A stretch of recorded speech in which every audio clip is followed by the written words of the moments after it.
The following video is going to tell you how to make a blend from different shapes and figures. Now, what you have to do is to open and create a new document.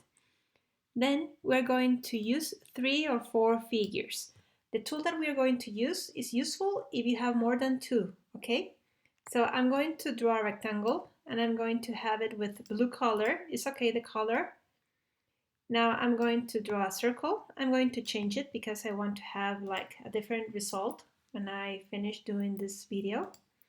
And at the end, I'm going to apply a star and I'm going to change it to another color.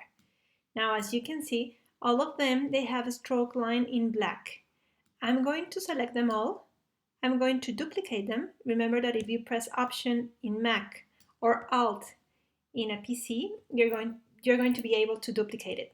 Now, I'm going to change something on the ones that I just duplicated.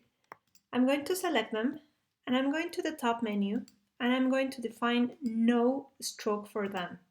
Okay? Now, what are we going to do? Remember that the blend option is open if you have more than 2 objects. So I'm going to select the 3 that I have right here. I'm going to the top menu. I'm going to select Object. Then I'm going to select Blend, Make. You're going to say, hey, what's going on? I'm going to press Command Y so you can see what's going on. It's moving from the square to the circle, to the circle, to the star. To find out what's going on, let's go to Object, Blend, Blend Options. Then where it says Spacing, please select Specify Steps. And how about if we select 8? 8 is okay. I'm going to click OK. Sorry, I had to select it first. You see, everything happens when you're doing a video. Sorry. Let's select the object first, then go to Object, Blend, Blend Options, and instead of 254, I'm going to select 8 and click OK. So what's going on? Well, you have 8 steps from this one to this one. And you have another 8 steps from the circle to the star. As you have a black line or stroke, you're going to see everything in black, okay? But how about if you don't have a black stroke? I'm going to select the ones that we have at the bottom. Object. I'm going to select again Blend, Make, and here you have it. As it has 8 steps, it doesn't look so smooth, but you can change it.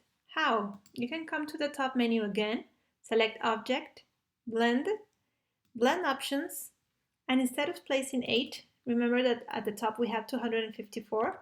I'm going to write it down. Okay, and here you have it. It's another way of blending and making like something that has a volume, a specific volume. The effect that we have right here is because that we have the shape of the star, and that's why we have these lines. If you want to change the position of the star, you're able to do it. You have to click it. Remember that it has to be in blue. The other ones are in white, okay?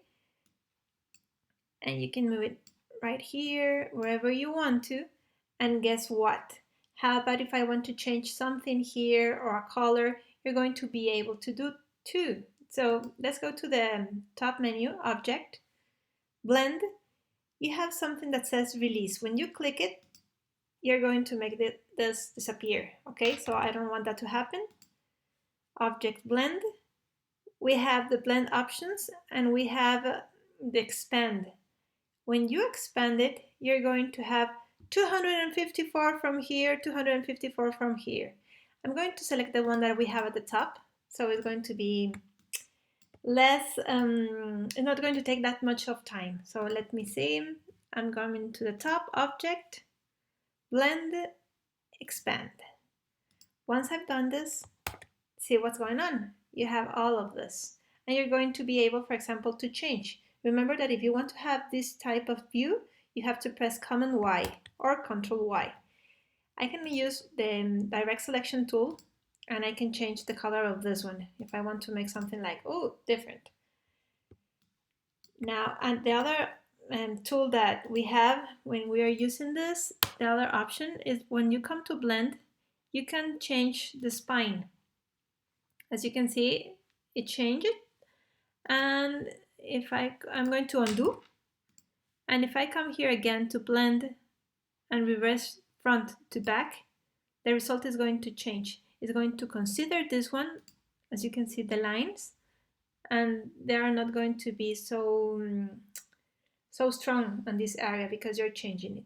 And of course, again, if you want to change it, you can come here, you can come here, and even you can apply a curve, just as we did in the past videos with the shapes, okay? So this is how you can do a blend. I hope you enjoy it and try it. It's really nice and lots of fun. And when you have to do an illustration that has to look like a photograph, well, this is a tool really useful. See you.